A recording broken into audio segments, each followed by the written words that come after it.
안녕하세요. 제 목소리 잘 들리세요?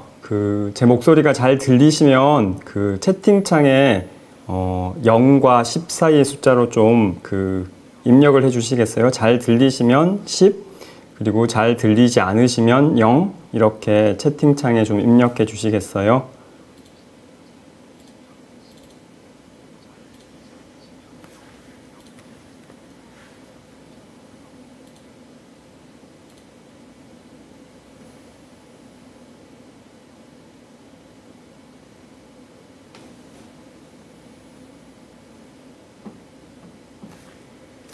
예, 이혜경님께서도 잘 들린다고, HHK님, 한호문호문님, 예, 다 잘 들린다고 얘기해 주셨네요.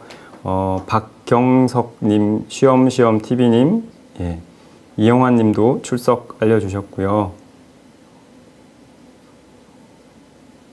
예, 이승기님도 예, 잘 들린다고 10이라고 해주셨습니다.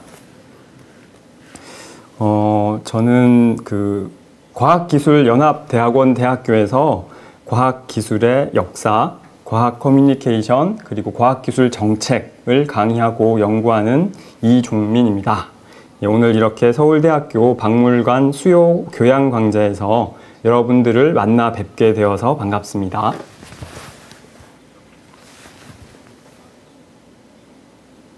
저는 지금 서울대학교 도서관 건물 안에 있는 스튜디오에 와 있습니다. 강연을 듣고 있는 여러분들이 지금 어느 곳에서 저와 함께 하고 계신지 궁금합니다. 지금 어디에 계신지, 각자 방금 전까지는 무엇을 하고 계셨는지 채팅창에 좀 남겨주실 수 있을까요? 제가 스스로 제 질문에 대답을 해보자면 저는 지금 서울대 도서관에 있고요. 10년, 15년 동안 알고 지내는 선배와 한 5년 만에 만나서 점심을 같이 먹었습니다.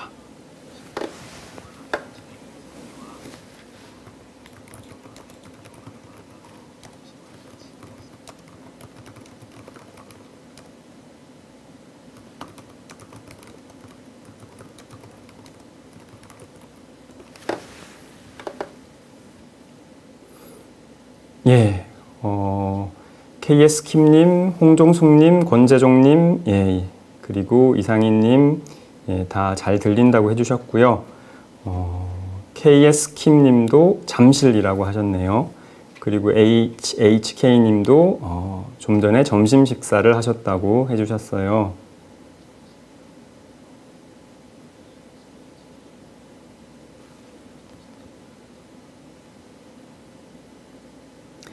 권재종님은 예, 지금 집에서 강의를 듣고 계시다 해주셨고, 예, 은실리님은 예, 점심을 먹고 집에서 날씨가 더워서 창문을 열고 예, 강연을 듣고 계시다고 해주셨고요. KS킴님은 맛있는 점심, 예, 저한테 해준 얘기인가 보네요. 맛있는 점심을 먹었겠다, 예, 그렇게 얘기해 주셨고, 경석팡님은 딸 집에서 지금 강연을 듣고 계시다고 해주셨네요.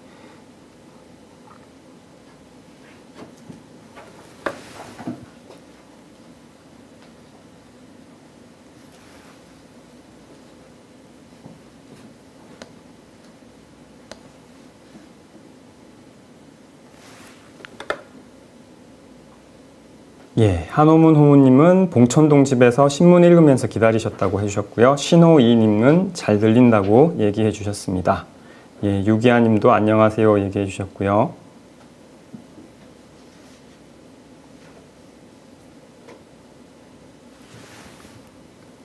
예, 이승기님도 대구에서 식사 후에 강연을 보고 계시다고 해주셨습니다. 예, 이렇게 여러분들이 각자 어디에 계신지, 그리고 방금 전까지 어떤 일을 하고 계셨는지, 다들 점심을 맛있게 드신 분들도 많고 날씨가 더워서 창문을 열어놓고 계신다는 분들도 있었는데요. 이렇게 직접 만나지는 못하지만 각자 계신 곳에서 이렇게 같이 오늘 내용을 공부해 봤으면 좋겠습니다. 오늘 강의 제목은 오염된 공기를 돌보는 기술의 약속과 발자취라고 붙여봤는데요.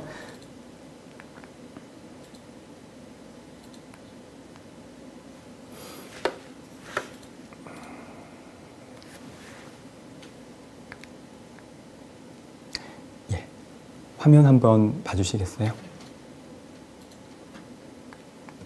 예. 이 화면을 보시면 제가 이미지를 몇 개 좀 가져왔어요. 그래서 첫 번째 가장 왼쪽에 있는 이미지는 어떤 사람입니다. 미국에 있던 어떤 사람, 프랑스 출신의 사람인데요. 유진 오드리라는 사람인데요. 이 사람이 오늘 우리가 다루게 될 기술 중에 하나를 발명한 사람입니다. 촉매 변환기를 지금 이렇게 손에 들고 있죠. 예, 유진 오드리라는 사람이고요. 두 번째 보시는 건 그 에어 스크러버입니다. 에어 스크러버. 이 기술은 그 발전소 혹은 공장에서 나오는 그 오염된 공기를 걸러주는 장치입니다. 예. 그리고 세 번째 보시는 건 촉매 변환기. 첫 번째 기술이 사용되고 나서 거기 사용된 촉매는 비싸기 때문에 사람들이 재활용을 해요. 다시 써요. 그렇지만 그 나머지 그 금속 부분은 그리고 세라믹 부분은 이렇게 버려지게 됩니다. 그래서 그 버려진 걸 찍어 놓은 사진이고요. 네 번째 보시는 그림은 그 두 번째 기술. 그러니까 에어 스크러버에서 그 스크러버가 잘 작동하고 나면 대기 중에 있는 오염 물질이 토양으로 가게 되거든요.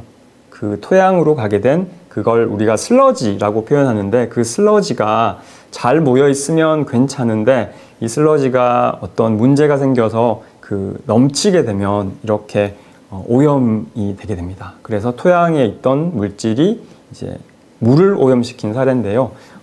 그 미국 노스캐롤라이나 주에 있는 댄 강이라는 곳이 있는데 그 강이 이렇게 좀 심하게 오염된 적이 있었습니다.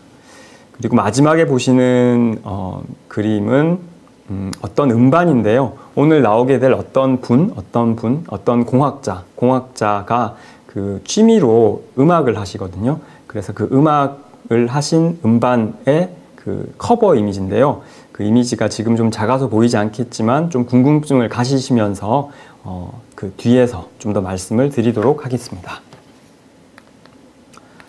오늘 강연에서 저는 세 가지를 이야기하려고 합니다. 첫 번째는 공기의 오염은 기술에 의해서 쉽게 해결되지 않을 것이다 라는 것입니다.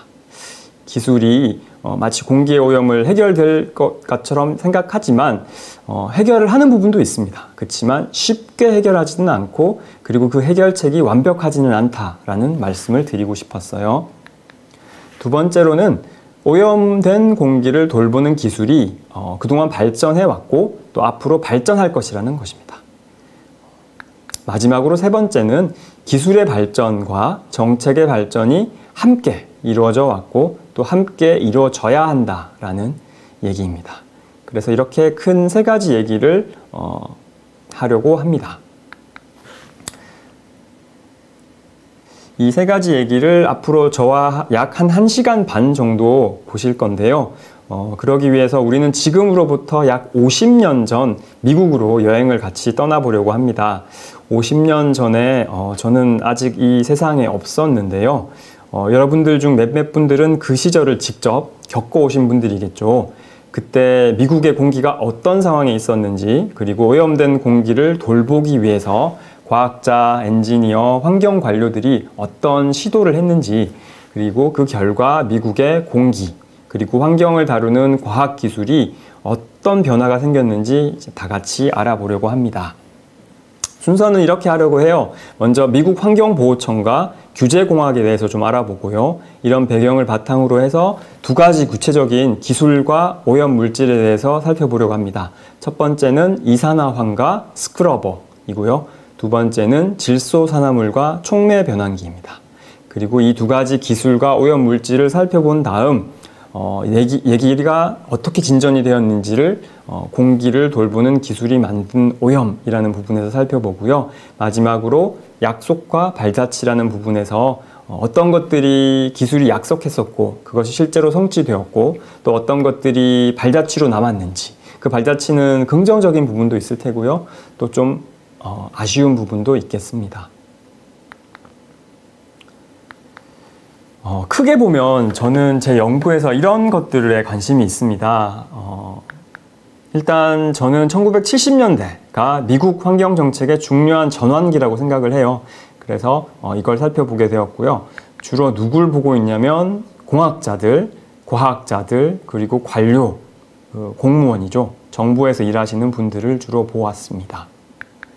그 사람들이 무엇을 했냐면 공기가 어떻게 오염됐는지, 오염된 공기는 도대체 어떤 것인지, 어떤 물질들을 줄여야 하는지를 정의를 했습니다. 그 전까지는 제대로 정의가 안 되었던 거죠. 그리고 정의를 잘 하고 나서는 기술에 기반해서 체제를 만들었습니다. 체계를 만들었습니다. 정책의 부분이겠죠.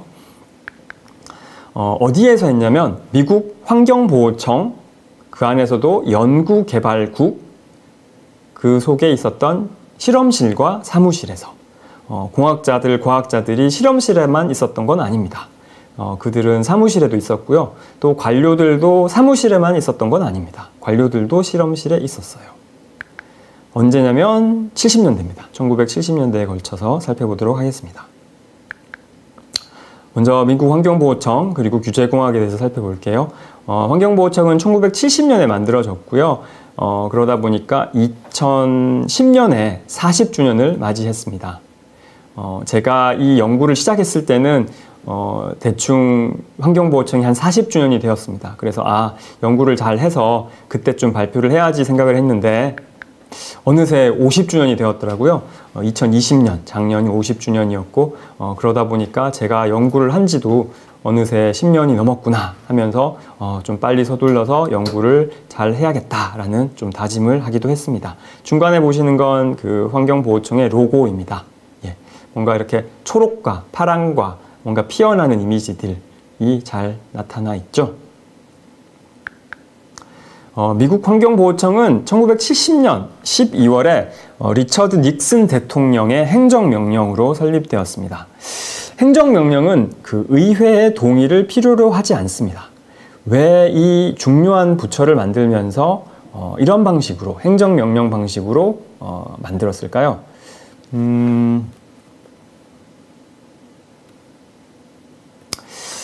일단 새로운 부처 설립에 대해서 반대하는 사람들이 좀 있었습니다. 의회에도 좀 경쟁자라고 불릴 수 있을 만한 사람이 있었어요. 그 사람이 이제 에드먼드 머스키라는 사람인데요. 이 머스키 상원의원은 그 환경 문제에 대해서 그동안 많은 명성을 가지고 있었고, 닉슨 대통령은 이 당시에 이제 재선을 노리고 있었어요. 두 번째 임기를 노리기 위해서는 좀 경쟁자를 견제할 필요가 있었죠. 이제 그런 측면이 있었고요. 행정부 내에서 보시면 그 행정부 내에서 이미 농무부나 아니면 내무부 그리고 산림청 등에서 여러 가지 오염을 다루고 있긴 했습니다. 그렇지만 한계도 있었어요.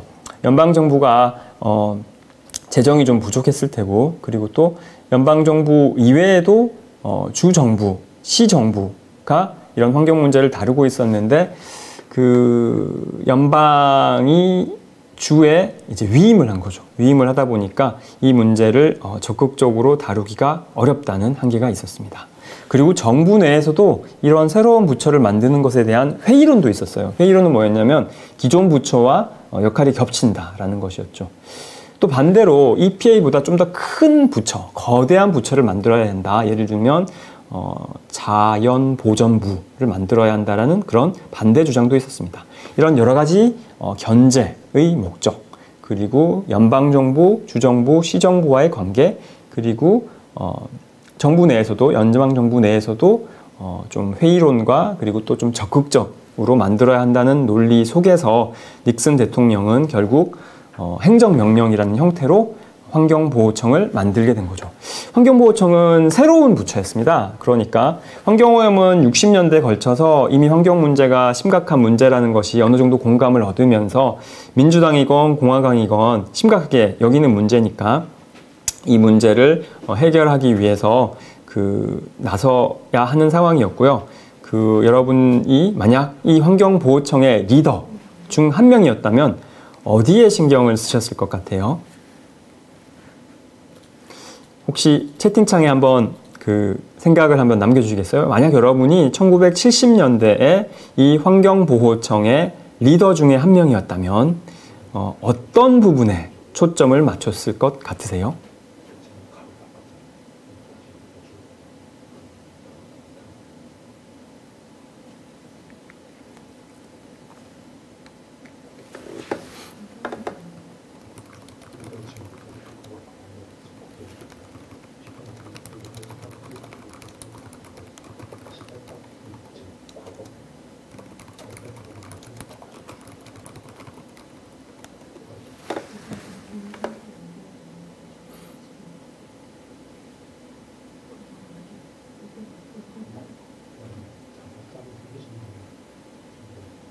예, 다들 이렇게 좀 생각을 하고 계신 것 같은데요.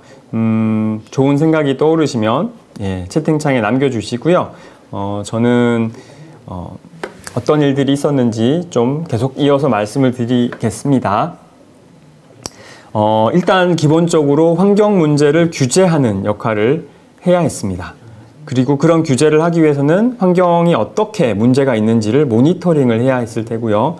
그리고 그런 모니터링에 기반해서 환경과 관련된 오염과 관련된 연구를 하고 관련된 기술을 개발하거나 시연하거나 그런 걸 증진을 했을 것입니다.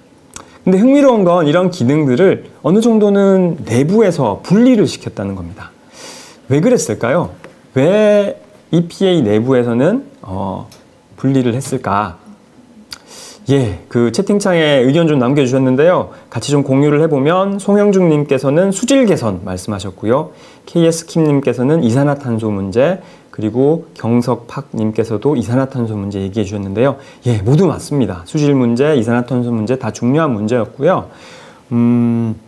얘기를 좀 더 이어서 드리면 이 기능을 EPA 내부에서 나누었어요. 어떻게 나눴는지 제가 좀 보여드릴게요. 여기 보시면 왼쪽에 보시면 그 대기오염을 다루는 부처가 하나 있죠. 그리고 이게 오른쪽에 보시면 그 핑크색으로 제가 표시를 해놓습니다. 이 부처는 HEW라는 부처, 그러니까 건강교육복지부 소속이었습니다. 그리고 여기 빨간색으로 표시된 거는 이제 수질 문제 다루는 건데 이건 내무부에 있었어요. 그리고 여기 주황색으로 되는 부분은 그 농약 그리고 살충제를 다루는 부서인데요. 이 부서는 보시던 것처럼 내무부와 농무부와 그리고 HEW부 이렇게 세 부처에 다 나눠져 있었습니다. 이런 여러 가지로 나눠져 있던 기능들을 환경보호청으로 통합을 했어야 됐고요. 그 외에도 쓰레기 문제나 아니면 방사선 오염 문제 등등을 같이 다 다루게 되었습니다. 저게 1970년 12월의 상황이라면 72년을 보시면 여기 나와 있는 것처럼 중앙에 대기오염 그리고 수질오염을 다루는 부서가 하나 있죠. 그리고 그 바로 오른쪽에 보시면 그 살충제와 농약 그리고 방사선 오염 그리고 쓰레기 문제를 다루는 국이 또 하나 있습니다. 그리고 가장 오른쪽에 빨간색으로 제가 표시해 둔 것이 바로 연구 모니터링 국입니다. 그래서 모니터링 그리고 여러 가지들을 한꺼번에 다루는 부서가 여기 있었어. 그러니까 환경 규제를 하는 국과 그리고 연구 모니터링 개발을 하는 국을 분리를 해 두었다는 것입니다. 예, 이 부분에 대해서는 제가 한국과학사 학회지에 그 논문을 하나 쓴 적이 있습니다. 예, 더 관심 있는 분들은 한번 찾아보시면 될 것 같고요. 그래서 정리를 해보면 미국 환경보호청은 첫 번째로는 행정부의 규제기관입니다. 그렇지만 행정부 내에서 백악관이나 그리고 국무조정실과 비슷한 OMB라는 곳과 마찰 그리고 협의를 해야 되는 그런 규제기관이었습니다. 그리고 두 번째로 EPA는 어떤 법에 의해서 근거해서 활동을 하느냐, 결국 환경과 관련된 법에 의해서 활동을 하는데 이 법은 의회에서 제정을 하게 되죠. 근데 의회는 이런 문제에 대해서 여러 가지 의견이 갈려져 있었습니다. 그렇기 때문에 이런 것들을 신경을 써야겠죠. 그리고 집행을 하잖아요. 집행을 한 결과는 결국 법원에 의해서 다시 한번 판결을 받게 됩니다. 그래서 오염을 시키는 쪽이든 아니면 오염을 규제하는 쪽이든 마음에 들지 않으면 이 문제를 법원에 가져가게 되고 법원은 여기에 대해서 판단을 함으로써 판례를 통해서 다시 의회와 그리고 행정부에 피드백을 주는 것이었죠. 규제공학에 대해서 좀 말씀드릴게요. 제가 강연에서 강조할 3가지 포인트가 있었는데 그 3번째 포인트 혹시 기억하시겠어요?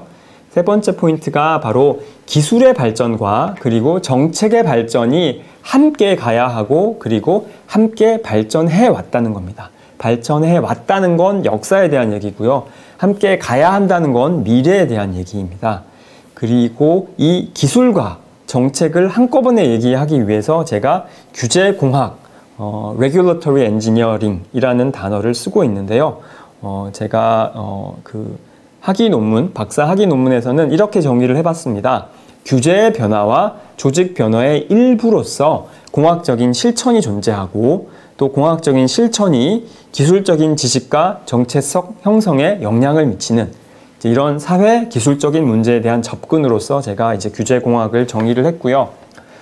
그 학위 논문과 또 오늘 발표에서도 결국에는 기술과 정책, 공학과 규제의 공생산, 코프로덕션이라고 표현하는데요. 이걸 그 얘기를 하고 싶은 겁니다. 코프로덕션이라고 하면 보통 영화를 누가 함께 만들었어요 하면 코프로덕션 이렇게 얘기하잖아요. 근데 그 얘기랑은 좀 다릅니다. 예를 들어서 제가 아이가 하나 있는데 제 아이를 저와 아내가 같이 만들었다. 이렇게 하면은 영화를 같이 만든 것처럼 코프로덕션 이렇게 생각했다고 할 수 있겠죠. 그렇지만 제가 말씀드리는 코프로덕션, 공생산은 그거랑은 좀 다릅니다.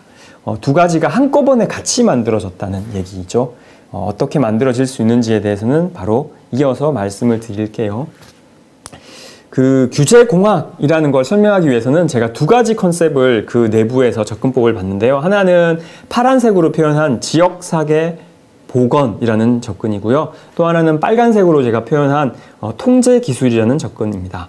지역사회 보건은 기본적으로 건강에 기반해서 환경 문제를 접근을 하려고 합니다. 그래서 오염물질과 그리고 건강 지표 사이의 상관관계를 연구를 하게 되고요. 어떤 성과들을 냈냐면 공중보건 전문가들과 함께 연구를 하면서 오염이 어떻게 새롭게 만들어졌는지 원인을 밝히게 되었죠.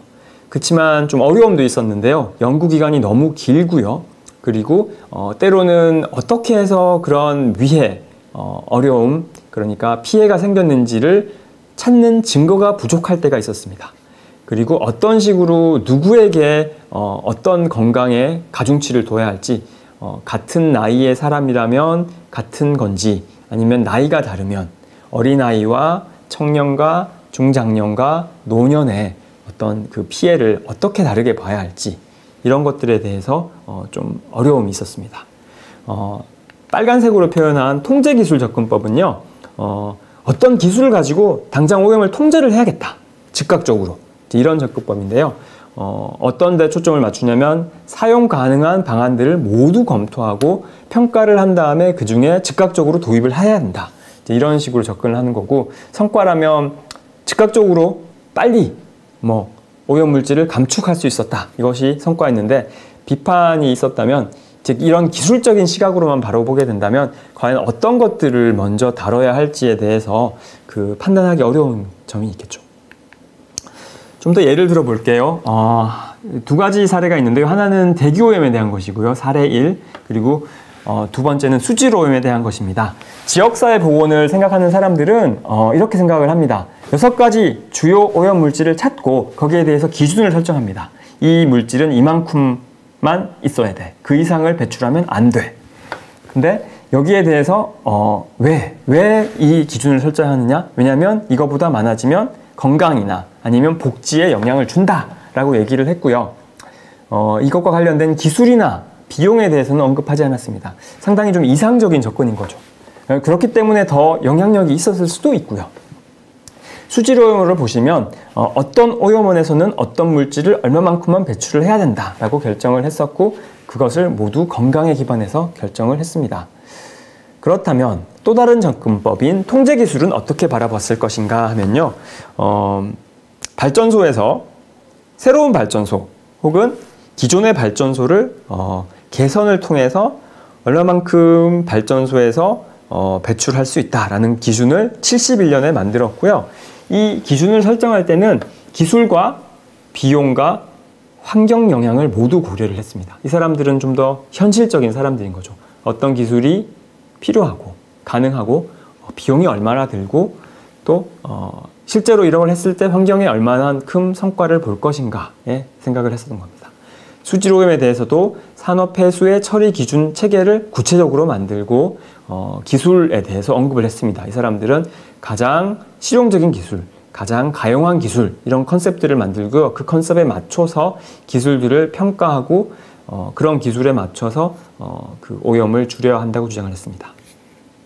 제가 오늘 좀 더 구체적으로 말씀드릴 EPA의 한 연구소, 통제시스템 연구소의 임무를 한번 살펴보실게요.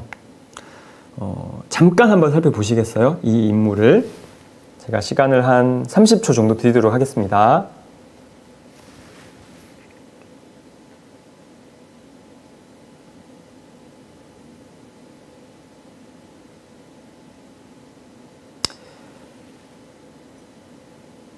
제가 부탁드리는 건 그 앞에서 말씀드린 두 가지 경향이 어떤 식으로 같이 드러나 있냐라는 걸 한번 생각해 보시면 좋겠어요.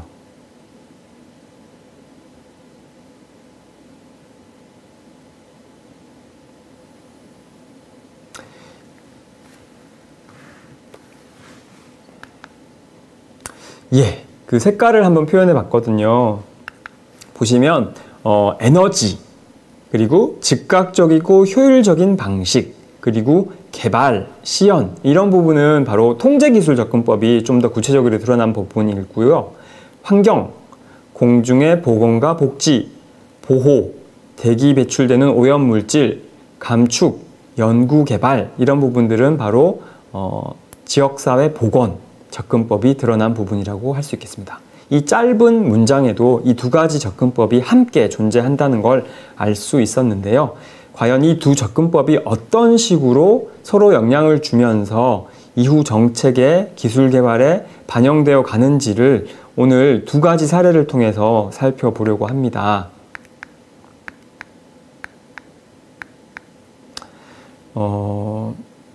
예.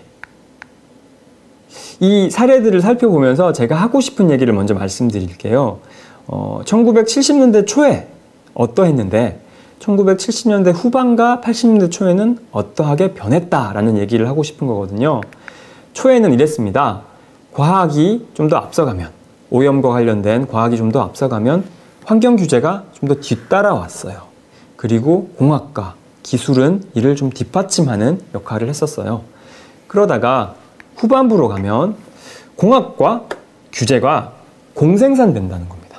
그러니까 기술이 발전하는 과정과 정책이 발전하는 과정이 서로 맞물려 돌아가면서 그러다 보니까 그 중에 한 가지 접근법, 그 통제기술 접근법이 좀 더 우위에 서게 되고 그 결과 환경 규제의 형식도 어떤 형식으로 좀 더 많이 바뀌게 되고 그러면서 과학은 좀 더 뒤따라가는 보조적인 역할로 변하게 되었다라는 주장을 하는 겁니다. 그래서 그 두 가지 사례는 첫 번째로는 아래쪽에 있는 이산화황과 스크러버 사례를 얘기를 할 거고요. 두 번째로는 질소산화물과 촉매 변환기 얘기를 하겠습니다. 아래쪽 사례는 공장 굴뚝에서 나오는 황이 많이 들어있는 그 가스에서 그 황을 없애주는 탈황을 해주는 장치인 스크러버에 대한 거고요. 위쪽에 보시는 사례는 그 가솔린 혹은 디젤에 들어있는 질소 성분이 공기 중에 산소와 반응하게 되면 질소산화물을 만듭니다. 그 질소산화물이 줄여주기 위한 장치인 촉매 변환기가 있는데요. 그 촉매 변환기가 질소산화물을 어떻게 줄였고 그 줄이는 과정에서 또 어떤 어려움이 있었고 또 어떠한 결과를 낳았는지에 대해서 이제 살펴보려고 합니다. 둘 다 1970년대 미국의 사례이고요. 그러면 그 이산화황과 스크러버에 대해서 좀 말씀을 드려보도록 할게요. 일단 공장 굴뚝은 우리가 고정 오염원이라고 합니다. 그러니까 오염원이 고정되어 있다는 거죠. 공장은 움직이지 않잖아요. 그렇죠? 이런 고정오염원의 대기오염의 특징을 좀 살펴보면 연방정부 연구 혹은 재정 지원이 70년대 이전까지는 상당히 제한적이었습니다. 그리고 이때까지만 해도 가용한 기술, 기술이 있으면 거기에 근거해서 기준을 설정하고 오염을 줄여야 되겠지. 이제 통제기술접근법이 좀 우위에 있었습니다. 그래서 좀 더 구체적으로는 그 전기 집진기를 이용해서 입자상 물질이라고 합니다. 요즘 우리가 많이 그 어려움을 겪고 있는 그 미세먼지 있죠? 혹은 황사 이런 것들을 유발시키는 물질들이 바로 그 PM, 그 Particulate Matter라고 부르는데요. 우리가 좀 입자가 큰 것들은 PM10 이렇게 부르고 그것보다 작은 건 PM 2.5, 2.5 이렇게 부르고 그것보다 더 작은 건 PM 0.1, 그러니까 0.1 이렇게 부르잖아요. 그 입자의 크기에 따라서 우리가 부르는 이름들이 달라지는 거고요. 집진기를 통해서 PM을 줄여왔었습니다. 근데 문제가 있었어요. 어떤 문제가 있었냐면 황에 의해서 문제가 생겼습니다. 이 배출가스에서 포함된 이산화황이 바로 산성비의 원인 중에 하나거든요. 어떤 문제가 생기냐면 눈 질환들, 그리고 천식 있으신 분들, 폐 질환이 있는 분들 이렇게 건강에도 영향을 주고요. 건물이 부식되게 됩니다. 여기 보시면 그 석상이 있잖아요. 그 석상이 이렇게 부식되어 가는 과정을 보실 수가 있습니다. 이 이산화황은 여러 군데서 많이 나오지만 60%가 바로 발전소에서 배출이 되었습니다. 어떻게 해야 되느냐? 기술을 이용을 해야겠죠. 스크러버가 있습니다. 스크러버는 사실 발명된 건 1930년대 영국에서 발명이 되었는데요. 여기 보시면 그 EPA가 TVA랑 EPRI랑 같이 낸 보고서에 보실 수 있겠지만 그 한자로 유황산화물이라고 적혀 있잖아요. 영어로는 Sulfur Oxides Control in Japan 이렇게 적혀 있잖아요. 일본에서 이 황산화물을 통제하는 기술이 꽤 발전해 있었습니다. 그래서 미국에서도 이 사례들을 좀 연구를 하고 했었어요. 이산화황을 굴뚝가스에서 제거를 하는 건데요. 다른 대안에 비해서 비쌌습니다. 그치만 효율적이었어요. 그러면 어땠을까요? 사람들이 하기 싫어했죠. 왜냐면 비싸니까요. 그렇지만 효율적이기 때문에 해야 된다고 주장을 해야 했고 EPA가 환경보호청이 TVA는 공기업이라고 생각하시면 될 것 같아요. 미국의 테네시 강 유역 부분에 발전을 하고 그리고 또 우리가 농업을 하기 위해서는 비료들이 많이 필요하잖아요. 그 비료들을 생산하는 그런 미국의 그 뉴딜 정책의 일환으로 만들어졌던 국가가 소유했던 발전 및 그 농업 기업이라고 보시면 되겠습니다. 그리고 벡텔은 그냥 엔지니어링 회사였어요. 이렇게 이 세 가지가 3자가 만나서 EPA는 환경규제기관, TVA는 실제로 규제를 당하는 기관이죠. 발전소죠, 발전소. 그리고 벡텔은 기술을 제공하는 기관으로서 같이 스크러버라는 기술을 켄터키주의 쇼온이라는 곳에 여기에 설치를 했습니다. 여기 그림 보시면 아까 보여드렸던 이게 공장 굴뚝이 세워보시면 10개예요. 그래서 이 10개의 굴뚝이 있으면 그 굴뚝의 하나에 첫 번째 굴뚝에 아주 작게 뭔가를 설치를 했잖아요. 그 설치한 게 이제 확대를 하면 파란 하늘에 보이시는 게 이게 바로 스크러버를 설치를 한 모습입니다. 굴뚝은 매우 크죠. 근데 그 굴뚝에 비해서 스크러버는 훨씬 작습니다. 그렇지만 그 굴뚝에서 나오는 황산화물을 효과적으로 줄일 수 있었어요. 제가 그 박사 학위를 마칠 때쯤에 미국의 그 미주리 주에서 버지니아 주로 이렇게 이동을 할 기회가 있었는데요. 그러면서 켄터키 주를 지나가게 되었거든요. 그러면서 직접 이곳을 방문을 해서 볼 수가 있었습니다. 그렇지만 물론 이 사진들은 제가 직접 찍은 사진들은 아니고요. EPA의 보고서에서 가져온 사진들입니다. 사람을 보여드리는 게 아무래도 제일 재밌을 것 같은데요. 프랭크 프린시오타라는 사람인데요. 미국 EPA에서 일했던 공학자입니다. 엔지니어이고요. 이 사람이 어떻게 자기가 EPA에 일하게 되었는지에 대해서 저랑 2011년 1월에 인터뷰를 하면서 이런 얘기를 했습니다. 한번 읽어보시면 그의 전 직장, 그 원자력 에너지 커미션 위원회에서의 전 직장의 상사였던 셸던 마이어스라는 사람이 연락이 온 거예요. 혹시 나랑 같이 일해보지 않겠냐고. 근데 당시에 이 프랭크라는 사람은 환경보호가 뭔지 잘 몰랐어요. 이 사람의 백그라운드는 사실은 원자력 쪽 그리고 화학공학 쪽이었거든요. 그랬었는데 자기는 한번 해보고 싶었던 거죠. 그래서 초창기 멤버로서 환경보호청에 참여를 하게 됐습니다. 이 스크러버에 대해서 말씀을 드리기 위해서는 기본적으로 우리가 그 화력 발전, 그 중에서도 석탄을 이용한 화력 발전이 어떻게 이루어지는지를 간단하게 설명을 드려야 될 것 같은데요. 여기 보시면 그림에서 왼쪽 위에 보시면 보일러가 있잖아요. 이 보일러에서 석탄을 가열을 해서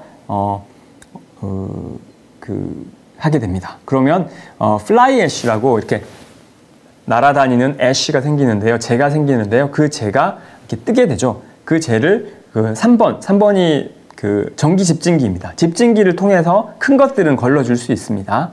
그리고 4번 스크러버를 통해서 그 황산화물을 없애주는데요. 습식 방식이 있고 건식 방식이 있는데요. 여기는 습식 방식입니다. 물을 통과해주는 방식인데 습식이 더 비싸고 더 많이 걸러줍니다. 건식은 더 싸고 적게 걸러주죠. 사람들이 어떻게 했을까요? 당연히 싼 쪽으로 하고 싶어 했습니다. 그렇지만 비싼 게 효율적이라고 작동을 잘 한다는 걸 보여주려고 아까 말씀드린 EPA, TVA, 벡텔이 노력을 했었죠. 그리고 나머지는 날려보내고요. 5번에서 하늘로 날려보내고 이 스크러버에서 슬러지가 생깁니다. 그 슬러지는 밑에 보면 포크레인 있잖아요. 그 포크레인이 묻어주게 됩니다. 그래서 연못에 묻어주게 되면 되고 혹은 땅에 묻어주게 되면 이제 매립지로 가게 되는 거죠. 예, 이 이미지는 제가 이 켄터키 주립대에서 가져왔고요. 허락을 받고 가져왔고 직접 가 보시면 이 영상도 그러니까 그 GIF라고 하잖아요. 이렇게 직접 움직이는 이미지로도 보실 수가 있습니다. 근데 문제가 좀 있었어요. 미국에서, 한국도 그랬지만 70년대 초반과 후반에 두 번의 그 석유 위기, 에너지 위기가 있었습니다. 전쟁이 있었고 그로 인해서 석유가 생산이 줄었고 그러다 보니까 석유가 국가 간의 어떤 그 무기처럼 외교적인 어떤 대립의 그 원인이 되었고요. 그러다 보니까 한국도 왜 그 석유 막 비축하고 그랬었다고 하잖아요. 것처럼 미국도 석유에서 석탄으로 좀 발전소가 전환이 많이 되었고요. 이 법이 있었고 대기에 대해서 오염을 줄여야 된다는 공감대가 있었던 한편 이렇게 위기가 오니까 이 법을 우리가 꼭 따라야 되냐. 지금 먹고 살아야 되는데 지금 이제 경제가 문제인데 환경은 좀 뒤로 제쳐둬야 되지 않겠느냐라는 얘기가 나왔었습니다. 그러면서 대통령과 그리고 에너지를 다루는 부처에 규제 완화를 하라는 요구가 환경보호청에 들어온 거죠. 그래서 이제 EPA가 에너지 문제로 위기에 겪게 된 거죠. 우리가 환경 문제와 에너지 문제가 사실은 같이 가는 부분도 있지만 서로 대립되는 부분도 상당히 있거든요. 이제 이 부분을 보게 되신 거고요. 그러다 보니까 공청회가 열렸어요. 우리도 지금 이슈가 많으면 막 공청회도 열리고 뭐 국정감사도 하고 막 그러잖아요. 그래서 73년에 가을에 부청장 퀄스를 의장으로 해서 발전 회사들 그리고 관련 협회들 그리고 주의 환경부들 그리고 스크러버 제조사들 그리고 환경단체들이 모여서 이 이산화황, 황산화물을 관련된 대기오염 규제와 관련해서 어떻게 하면은 이거를 잘 따를 수 있을지 발전소들이 증언하고 또 스크러버 제조 회사들도 증언하고 또 규제를 담당하는 연방 주 정부의 관료들도 증언하는 이런 공청회가 꽤 길게 열렸죠. 예, 열렸습니다. 그 결과 어떤 얘기들이 나오게 됐냐면 스크러버에도 대안이 있지 않느냐. 기본적으로 석탄에서 황이 나오는 거잖아요. 그러면 석탄에서 황을 줄이면 될 거 아닙니까? 그래서 세척을 하는 방법 있습니다. 가능합니다. 예, 그래서 두 번째 줄에 있는 세척 그리고 혹은 그 석탄이 종류가 여러 가지예요. 그러면 그 황이 적은 석탄을 쓰면 되지 않겠느냐. 좀 멀리서라도 철도를 통해서 다른 방법을 통해서 저황탄소를 가져오자. 여기 보시면 이제 발전소 앞에 이렇게 그 탄소, 석탄을 이렇게 많이 쌓아 놓은 거 보실 수 있잖아요.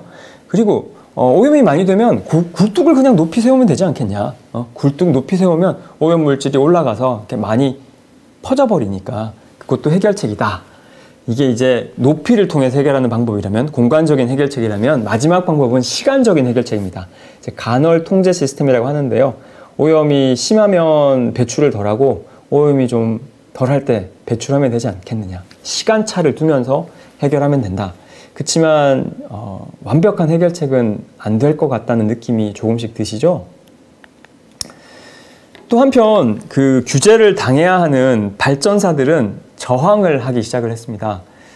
슬러지가 생긴다고 말씀드렸죠. 이 황산화물을 대기에서 빼내서 결국은 연못이나 아니면 매립지로 가야 하는데요. 그 슬러지가 여기 보시면 74년에 그 멀리 보이는 게 그 미국 그 의회 같아요. 의회고요.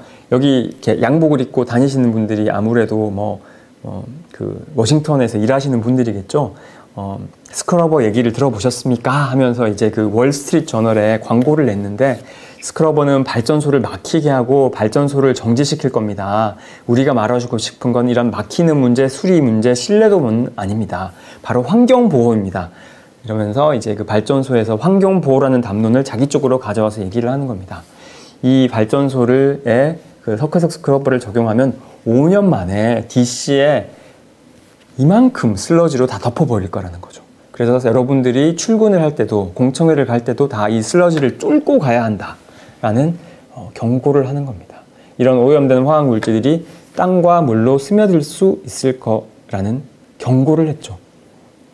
그래서 어떻게 됐을까요? 결론만 말씀드리면 별로 성공적이지 못했습니다. 결국에는 이 스크러버를 다 적용을 해야 했고요. 근데 이런 스크러버를 적용하기 위해서는 그 프랭크 프렌시오타 같은 사람들이 이 삼각동맹을 이용해서 뭔가를 보여줄 필요가 있었어요. 그 보여주기 위해서 바로 통제 기술적인 접근 방법을 이용해서 했습니다.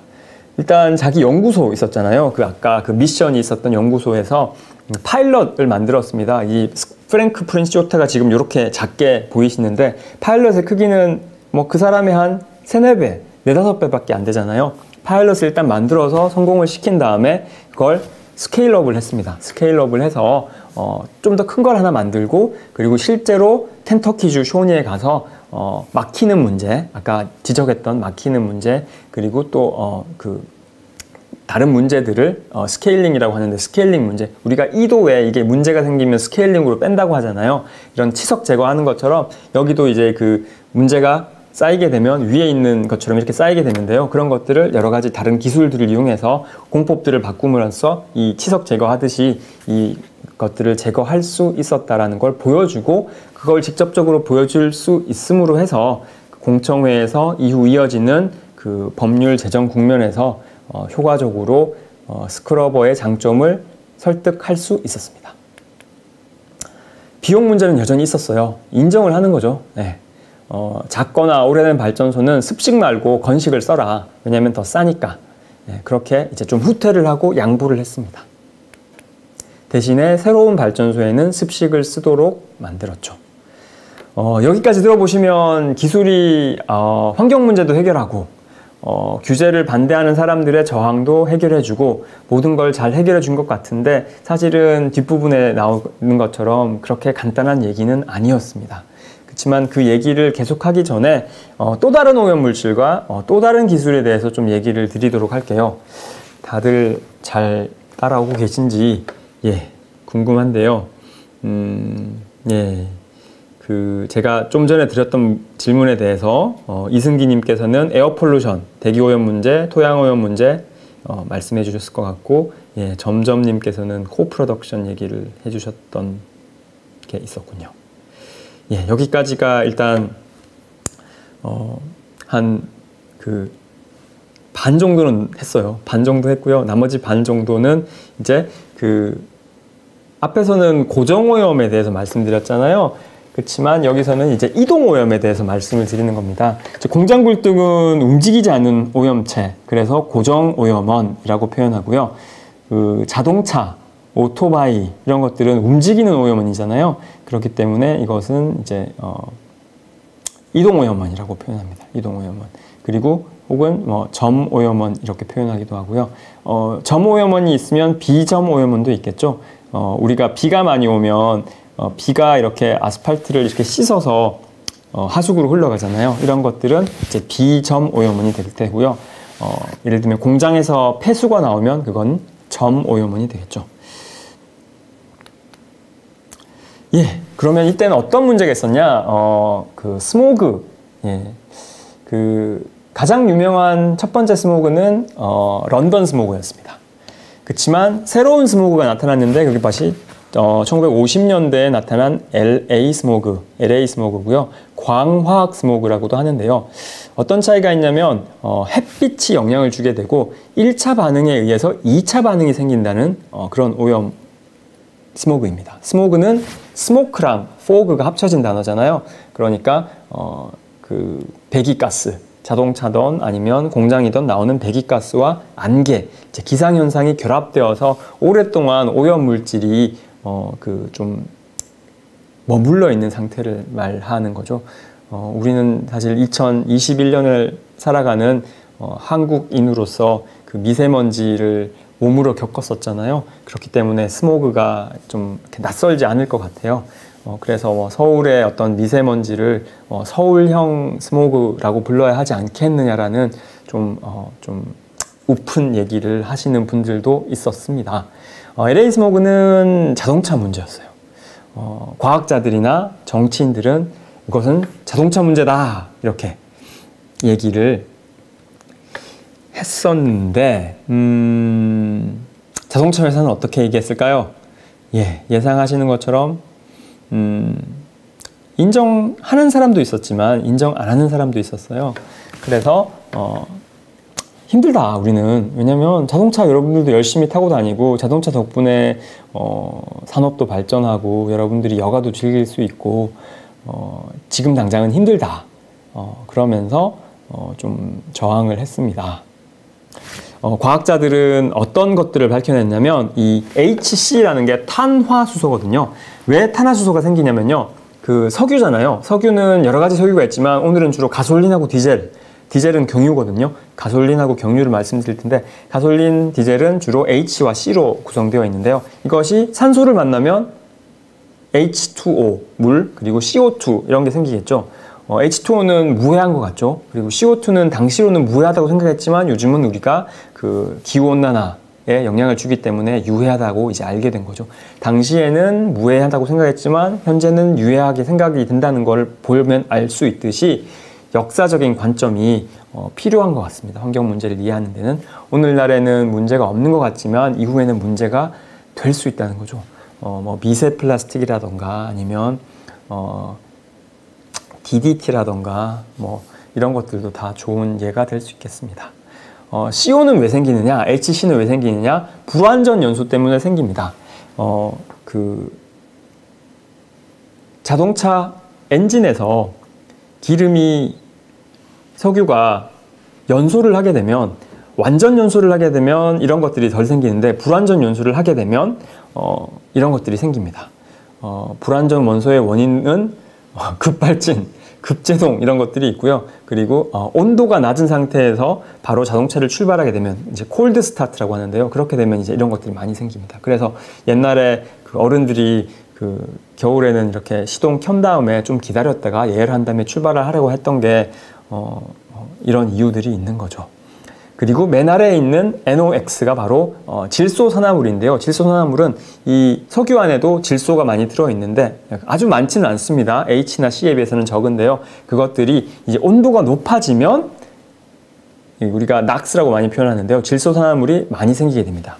금방 드린 말씀에 바로 오늘의 큰 어려움이 있는데요. 온도를 높이면 HC랑 CO는 줄어듭니다. 연소가 좀 더 완전해집니다. 그렇지만 CO2가 늘어나는 문제는 있죠.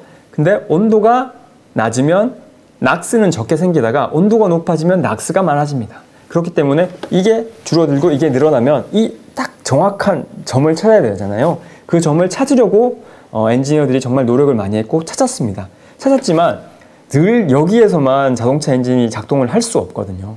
거기서 어려움이 생겼던 거고요. 광학 스모그는 바로 HC와 낙스가 질소산화물이 햇빛을 받았을 때 많이 생기게 됩니다. 그래서 어떤 기술이 있었냐? 촉매 변환기가 있었는데요. 앞에서 제가 잠깐 얼굴 보여드렸던 유진 오드리라는 분이 처음에는 석유 연구를 많이 했어요. 석유 연구를 하면서 석유에서 연구한 거를 촉매 연구한 걸 기반으로 해서 회사를 하나 만듭니다. 그래서 옥시 캐털리스트라는 회사를 만들고요. 첫 번째 촉매 변환기를 만들었는데 그 당시에는 그다지 격강을 받지 못했습니다. 그래서 이분이 돌아가신 연도를 보면 62년에 이미 돌아가셨잖아요. 왜 어려움이 있었냐? 여러 가지 이유가 있겠지만 가솔린 안에 납이 좀 들어있었어요. 근데 이 납을 사람들이 넣었어요. 넣었던 이유는 바로 연비를 향상하기 위해서 납을 넣었습니다. 그 가솔린을 더 연비를 높이기 위해서는 노킹이라는 문제를 해결해 줘야 되는데 이 노킹을 해결하는 방법 중에 하나가 바로 납을 투입하는 거였어요.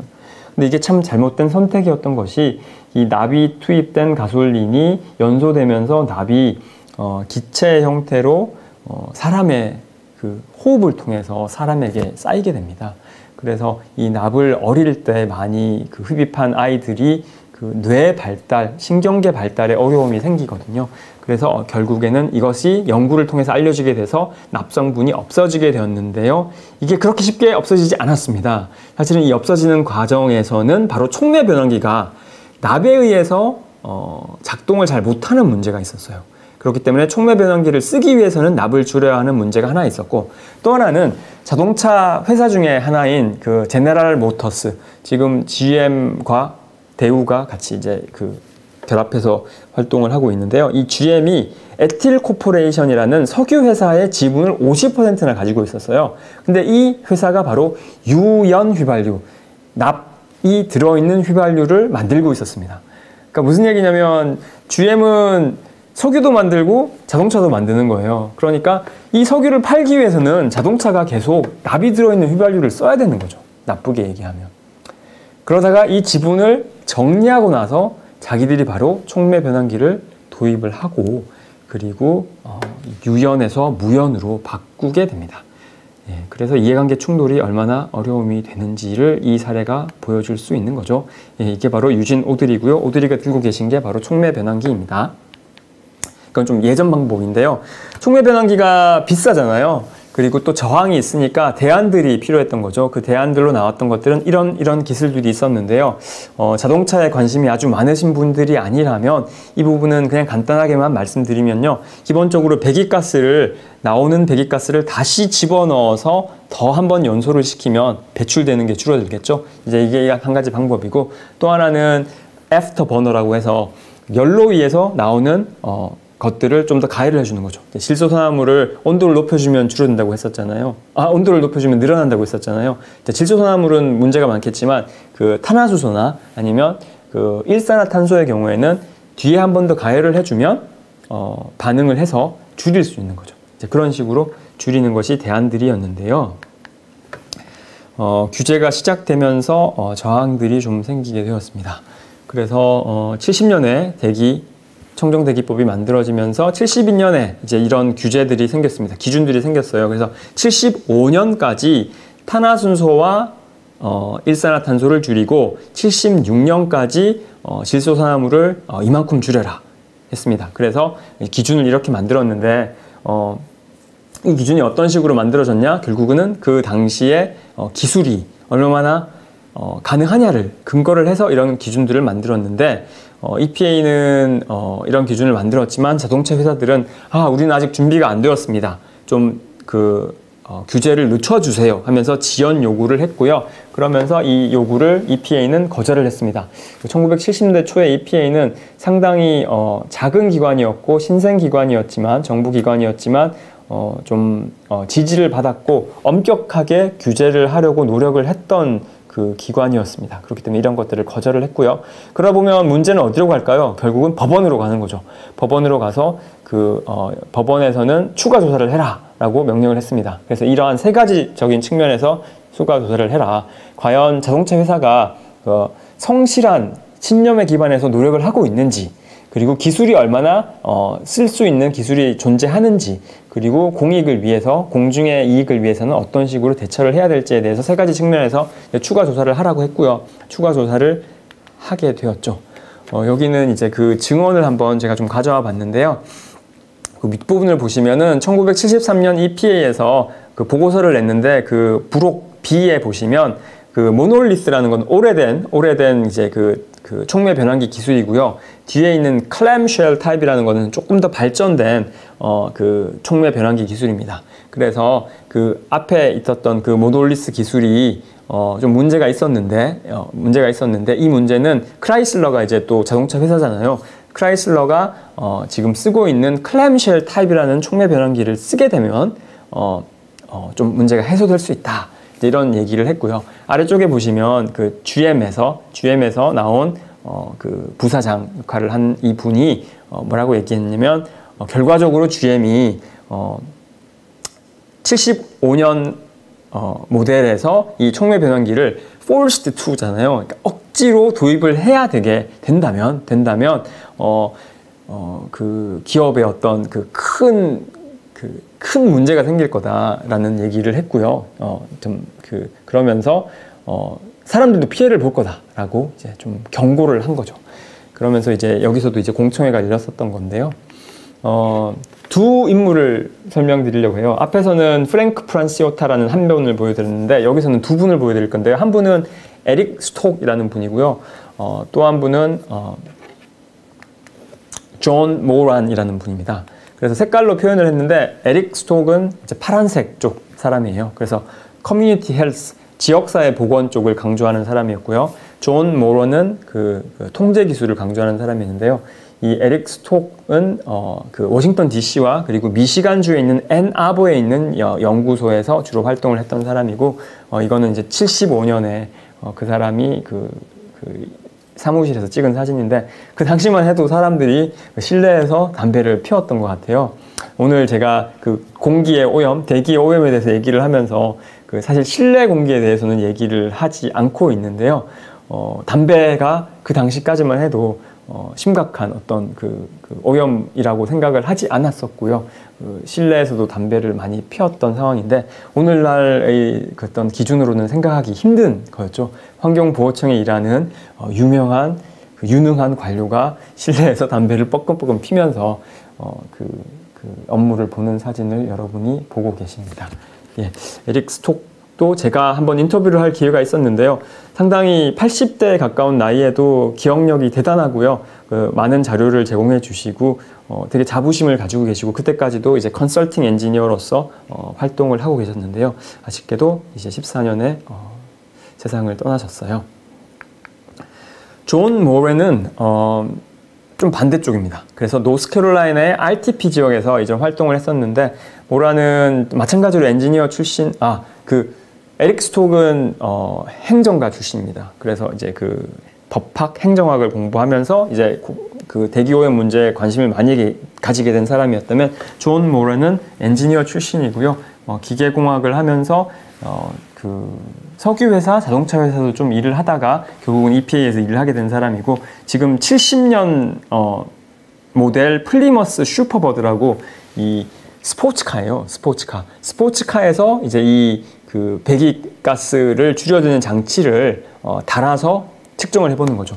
우리가 스포츠카, 왜 EPA가 이런 걸 하느냐 생각해 보시면, 스포츠카는 가장 그 오염을 생각을 안 하고 그 연비도 생각 안 하고 가장 출력을 많이 내기 위해서 만드는 자동차잖아요. 그 자동차를 한때 존 모런이 다른 회사에서 레이싱 하잖아요. 레이싱 하는데도 좀 관여를 했던 사람인데, 이제 그런 경력을 바탕으로 해서 이 스포츠카에도 촉매 변환기를 달아서 어떻게 하면은 오염물질을 줄일 수 있을까를 연구를 했던 겁니다. 그리고 이 사진은 제가 그 오래된 자동차를 이렇게 개조해주는 그런 사람들이 있는데요. 그 사람이 속해 있는 회사에서 이런 신문을 스크랩을 해 놓으셨더라고요. 이제 그거를 제가 좀 허락을 받고 얻었습니다. 그것도 참 아이러니죠. 그러니까 속도를 가장 잘 내기 위해서, 마력을 잘 내기 위해서 만들었던 스포츠카가 대기오염을 줄일 수 있기 위해서 사용되었다라는 것도 좀 어찌 보면 아이러니인데요. 이 두 사람이 싸웠어요. 예, EPA 내부에서 싸웠습니다. 어떻게 싸웠냐면, 아까 말씀드린 그 두 가지 접근법. 그러니까 에나버에 있는 쪽은 그 컨트롤 테크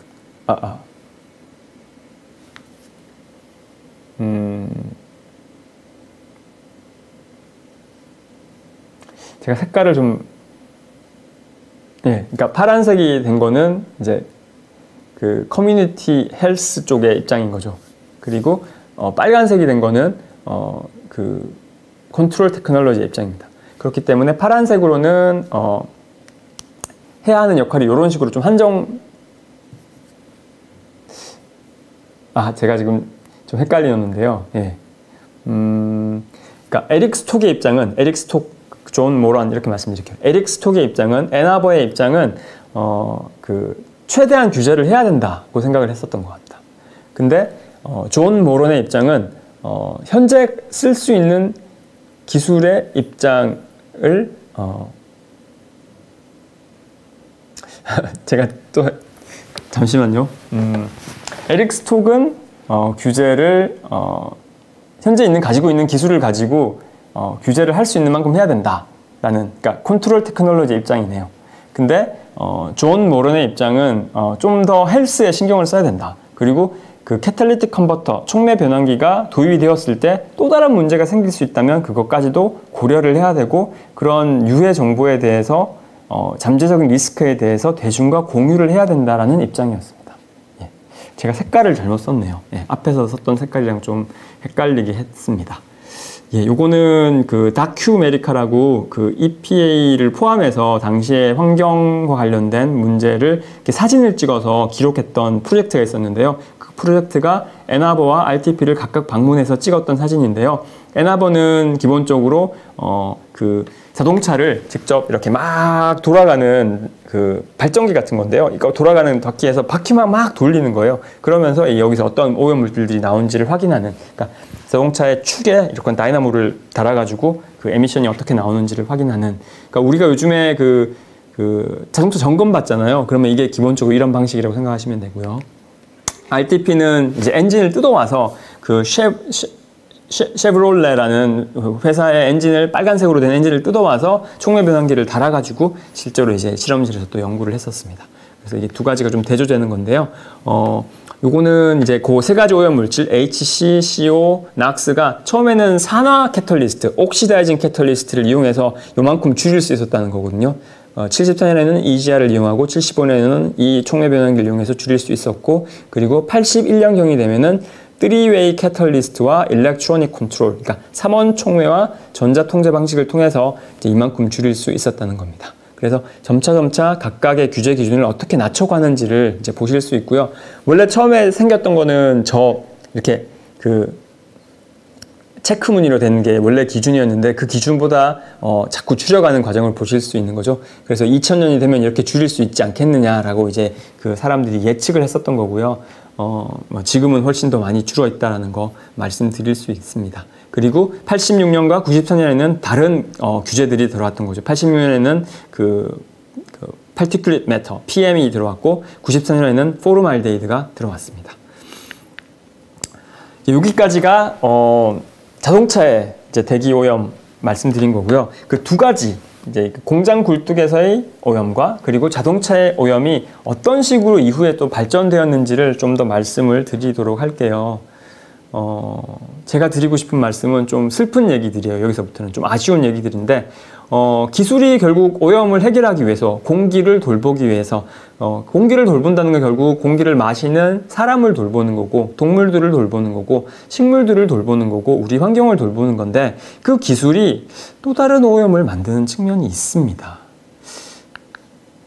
슬러지 얘기를 먼저 해볼게요. 슬러지는 결국은 원래 나오고 있었어요. 슬러지라는 거는 이 스크러버가 새롭게 만든 건 아닙니다. 오른쪽에 보시면 인더스트리얼이라는 게 가장 높잖아요. 그러니까 이 산업에서 슬러지만 이만큼 나와 있었고, 콜 마이닝, 석탄에서도 이만큼 나오고, 그러니까 탄광에서도, 그리고 뮤니시펄은 그냥 그 도시에서 나오는 거예요. 이미 이만큼 슬러지가 나오고 있고, 그 다음이 여기 있죠. 유틸리티 콜 애쉬. 그러니까 발전소의 석탄 애쉬, 제가 이 정도입니다. 그러니까 다른 거에 비해서는 상대적으로 그렇게 많지 않다라는 거고요. 그 밑에 나온 것이 유틸리티 FGD, 그러니까 어떤 그 flue gas desulfurize라고 하는데요. 바로 스크러브입니다. 스크러브를 사용하면 이만큼 줄일 수 있고 그 무니시펄 슬러지도 이렇게 줄일 수 있다라는 것이 이제 80년대의 이제 예측인데요. 여기 보시면 공장에 바로 굴뚝 옆에서 스크러버 옆에서 이렇게 연못이 만들어져 있잖아요. 이런 연못에 슬러지가 계속 쌓이고 있는 거죠. 이런 것들을 해결해 줘야 되는데 사람들이 해결책을 막 내놨어요. 그래서 여기 보면은 왼쪽에 그림이 많이 나와 있는데요. 이게 기본적으로는 재생을 할 수 있습니다. 재생을 한다는 것은 황이나 황산을 회수해서 이렇게 새로 쓸 수 있는 거예요. 필요한 곳에. 근데 문제는 에너지가 들이고 돈이 든다는 겁니다. 그렇기 때문에 그것이 한계가 있겠죠. 그 또 다른 방법은 석고를 만드는 겁니다. 석고. 석고는 우리가 그 건축에도 쓰일 수 있고요. 그리고 미술에도 쓰일 수 있고, 하여튼 여러 가지로 쓰일 수 있는데, 문제는 뭐냐면, 비료도도 쓰일 수 있는데, 문제는 뭐냐면, 잠재적인 리스크가 있었습니다. 왜냐면은 이 슬러지에 그 석고에 그 기반이 되는 석회석만 있는 게 아니라 다른 물질들도 들어있을 수 있는 거죠. 그렇기 때문에 여기 나와 있는 화학물질, 건설자재, 아니면 매립, 아니면 아니면 매립도 이제 그 건물을 짓기 위한 매립과 아니면 일반적인 매립, 그리고 이제 그 연못으로 넣는 것들이 있는데 이런 것들이 다 좀 어려움들이 있는 거죠. 그러기 위해서 또 살펴보면 집섬, 석고는 이미 시장이 약간 포화 상태였던 거죠. 그래서 이제 우리가 예전에는 벽에 이렇게 그 벽에 이제 이런 석고들을 많이 썼었는데 그런 것들이 이미 포화가 되어 있기 때문에 새로운 시장도 가능성이 많지 않다. 그러면 어떻게 해야 될 것인가? 그 EPA가 내부의 어떤 그 인원들을 가지고 이런 것들을 평가하는 위원회를 만들었습니다. 그래서 이 대기오염 하는 사람만 있는 거 아니라 수질오염, 토양오염 하는 사람들까지 같이 모여서 해봤더니 결국에는 그 throw away, 그러니까 이 재생이나 아니면 다른 방법들이 아직은 현실적이지 못하다라는 것을 판단을 한 거죠. 그래서 지금은 어쨌든 대기에 있는 황을 슬러지로 모아서 버리는 방법밖에 없다. 그렇다면 고체 폐기물 문제가 생기거나 아니면 폐수 문제가 생긴다라는 걸 인정을 했습니다. 그래서 연못에는 수질오염이나 토양오염이 생길 수 있어요. 왜냐면 물이 오염되는 게 수질오염이고 토양오염은 여기서 나오는 침출수가 옆으로 셀 수 있거든요. 그러면 토양오염 되겠죠. 그리고 랜드필은 이걸 이제 딱 우리가 좀 건조를 시켜서 그 매립지에 넣는 건데 이제 그렇게 하려다 보면 이거 이제 마찬가지로 또 침출수가 생기지 않으려면은 마찬가지로 처리를 잘 해줘야 되고 또 완충제를 넣어야 하는 문제가 있습니다. 그래서 이제 그 어려움을 보여주는 건데요. 왼쪽 위에서 보일러에서 그 아까 보셨던 게 이제 그 스크러버를 통해서 가스가 이렇게 해서 내려오고 그리고 플라이 애쉬가 있으면 바텀 애쉬도 있거든요. 위쪽에 재가 있으면 아래쪽에도 재가 있겠죠. 이런 것들을 또 이제 다 해결을 해서 흙으로 묻건 아니면 연못으로 묻건 간에 결국에는 농업용수나 아니면 우리가 마시는 그 식수를 통해서 혹은 그 곡식을 통해서 결국엔 인간에게 도달할 수밖에 없다라는 이런 이제 어려움을 표현을 한 겁니다. 자, 이제 좀 기어를 바꿔서 자동차 쪽으로 넘어가 보면 자동차 쪽에는 73년에 일단 그 기준들을 낮춰줬고요. 그러면서 이제 석유 문제, 에너지 문제가 오면서 결국에는 이제 그 늦춰졌죠. 그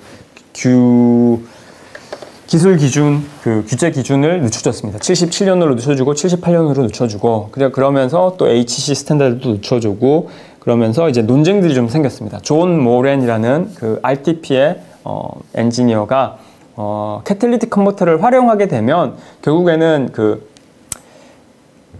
석유에 있는 그 황이 여전히 남아 있어요. 근데 그 황이 또 나올 수 있다라는 문제 제기를 하게 됩니다. 근데 EPA에서는 모란을 좀 싫어했어요. 왜냐면 내부에서 해결을 하지. 에릭 스톡, 조런 모란이 약간 경쟁이 됐던 것 같아요. 그러면서 해결을 하지 왜 이걸 언론에 공표를 하느냐 이러면서 이렇게 좀 징계를 하려고 했는데 이런 것들을 겪으면서 결국 또 이제 그 기준을 또 늦춰주게 됩니다. 이제 그 데드라인을 늦춰주는 거죠. 그래서 HC는 80년으로 그리고 CO랑 NOx는 81년으로 낮춰주고요. 그 사이에 77년에 이제 청정대기법의 수정안이 또 통과되게 되고요. 이때쯤 해서 그 삼원촉매법이 생기게 되는데요. 기존의 촉매 변환 장치와 이 삼원촉매의 차이는 뭐냐면 세 개잖아요. 세 개. 이 세 개를 이용해서 기존까지는 HC랑 CO가 줄어들고 NOx는 늘어나는 경향을 보였는데 이 삼원촉매를 이용하게 되면은 이 세 가지를 한꺼번에 줄일 수 있는 장점이 생기는데 그러기 위해서는 이 센서가 기술이 필요했습니다. 그 산소 센서 기술이 필요했고요. 어떤 원리냐 하면요. 제가 조금 이따가 직접 좀 보여드리면서 그 설명을 드리도록 할게요. 그래서 제가 조금 한번 직접 보여드릴 수 있을까요? 예. 예, 그 사이에 제가 좀 그 말씀해 주신 분 KS 킴님이 말씀하신 그 레이첼 카슨의 침묵의 보험, 예, 그 책 읽어 보시고 농약 부분, 농약에 의해서 우리가 이제 봄에 새들이 더 이상 울음소리를 혹은 그 노랫소리를 내지 못하게 되었다라는 얘기를 해주신 거였는데, 이게, 그 무렵보다 약간 전입니다. 이제 60년대에 있었던 얘기고요. 물론 이것들이 70년대에 이제 EPA의 어떤 그 활동에도 당연히 영향을 주게 되고요. 그 슬러지에 대해서 또 질문을 주셨는데, 그 슬러지가 이제 식물을 키우는데 활용될 수 있는지에 대해서 이 부분은 제가 좀 자신 있게 말씀을 드리기는 좀 힘든데요. 이 부분은 제가 좀 더 알아보고 또 그 답변을 드릴 수 있었으면 좋겠습니다. 예. 혹시 괜찮으시면 제가 그 발표 끝에 제 이메일을 말씀드릴 텐데요. 그 이메일로 같은 질문을 한번 메일로 보내주시면 제가 기회가 닿으면 좀 알아내어서 답변을 드리도록 하겠습니다. 그래서 그 삼원 촉매와 그 O2 센서, 그 산소 센서에 대해서 좀 설명을 드리려고 하는데요.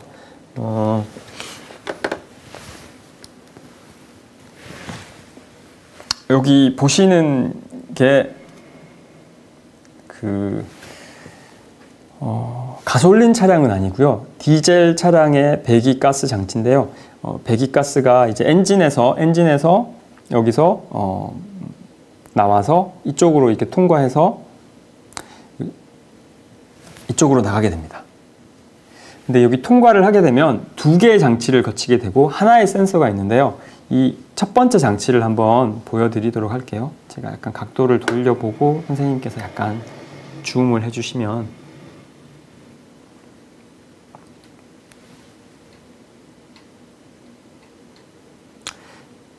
예, 여기 있는 게 바로 그 촉매 변환기입니다. 촉매 변환기인데요. 촉매 변환기의 기본적인 원리는 아주 작은 틈들이 있고요. 그 틈에 코팅을 하는데, 그 코팅을 하는 것이 바로 촉매이고요. 그 촉매로 쓰는 것들이 여러 가지를 과학자들이 연구를 많이 했겠지만, 요즘에는 백금 그리고 로디움, 팔라듐 이런 것들을 많이 쓰고 있는데, 이런 것들이 상당히 비싸고 그러다 보니까 얇게 펴서 균일하게 코팅을 하는 기술이 매우 중요했고요. 그래서 그 촉매를 통과하게 되면 바로 그 오염 물질들을 줄일 수 있게 되는 거죠. 그리고 이 통과를 할 때 그 삼원 촉매라고 말씀드렸잖아요.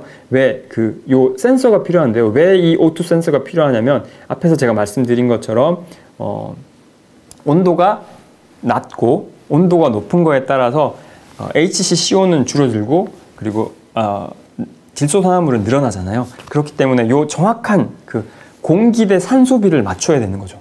공기랑 산소는 공기의 일부가 산소입니다. 예, 그 연료 대 산소비, 연료 대 공기비, 그러니까 air fuel ratio라고 하거든요. 공기와 연료의 비를 정확하게 맞춰야 되고, 그 정확한 비를 맞추기 위해서 산소를 이렇게 센서를 통해서 확인하는 게 필요한 거죠. 이제 이 촉매 변환기를 통과하게 되면 그 고려했던 HCCO, NOx는 좀 줄어들게 되는데, 이제 가솔린을 제가 앞에서는 주로 말씀드렸는데, 여기서 보여드리는 거는 일단 디젤입니다. 디젤의 경우에는 사실은 또 더 큰 문제가 있었는데, 디젤이 PM이 많이 나오는 거예요. 그러니까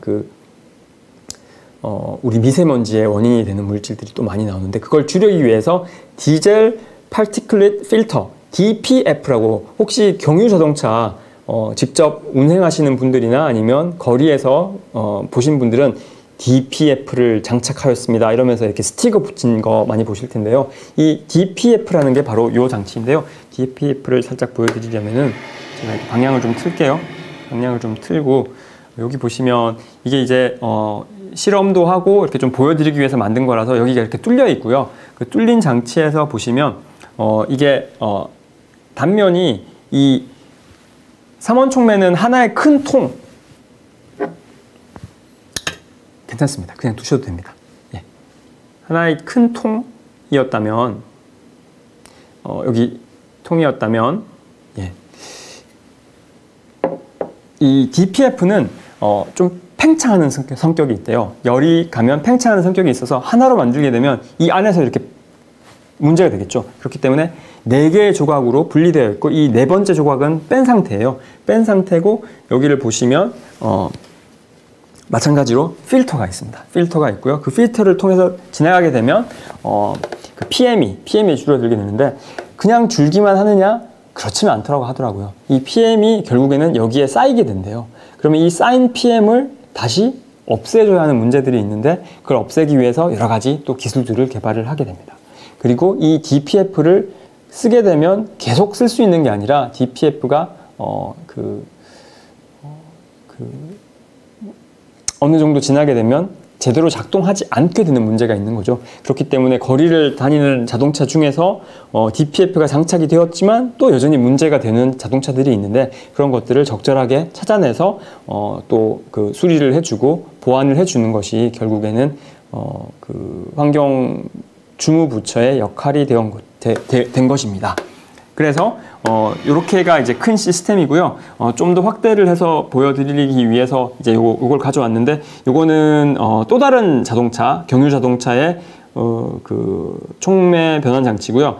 요거는 이제 3원 촉매는 아니고 그 예전 버전, 그러니까 산화 촉매이고요. 산화 촉매고 그러니까 디젤의 경우에는 요거를 사용하고 DPF를 사용하는 게 좀 더 일반적이기 때문에 이렇게 사용된 것이고요. 예. 여기 보시면은 뭐 규격에 대해서도 좀 설명이 나와 있는데 어떤 차량에 사용되었고 어떤 촘촘한 정도가 어떤 정도이다라는 것들이 설명이 되어 있습니다. 예. 그리고 요 두 가지는 디젤에 대한 거고요. 요거는 가솔린에 대한 건데 요거는 왜 이렇게 작나 이렇게 생각하실 수 있을 것 같은데 요거는 자동차가 아니고 이제 그 오토바이에 사용된 것이고요. 그 촉매 변환 장치를 만드는 한국의 회사들 중에 하나가 만든 그 촉매 변환 장치입니다. 그래서 여기는 모양이 조금 다르다, 그렇죠? 여기는 생긴 것이 조금 다르게 생겼고 여기도 마찬가지로 코팅을 했습니다. 코팅을 해서 이렇게 사용되고 그러면 쓰고 난 그 촉매 변환 장치는 어떻게 되느냐? 그 백금이나 로디움, 팔라듐 등을 다시 이제 회수를 해서 사용할 수 있고 요 그 금속 부분 혹은 세라믹 부분은 재활용이 좀 쉽지 않은 걸로 알고 있습니다. 예. 그리고 물론 여기 보여드린 기술 말고도 지금 엔지니어 그리고 규제 관료들이 많이 노력을 해서 더 많은 기술들이 개발되었고요. 그렇기 때문에 70년대 미국에 비해서 지금 2020년대 한국은 훨씬 더 그 좋은 대기에서 살아가고 있다는 건 사실인데요. 예. 그건 사실이지만 그럼에도 불구하고 여전히 갈 길이 좀 멀다고 하겠습니다.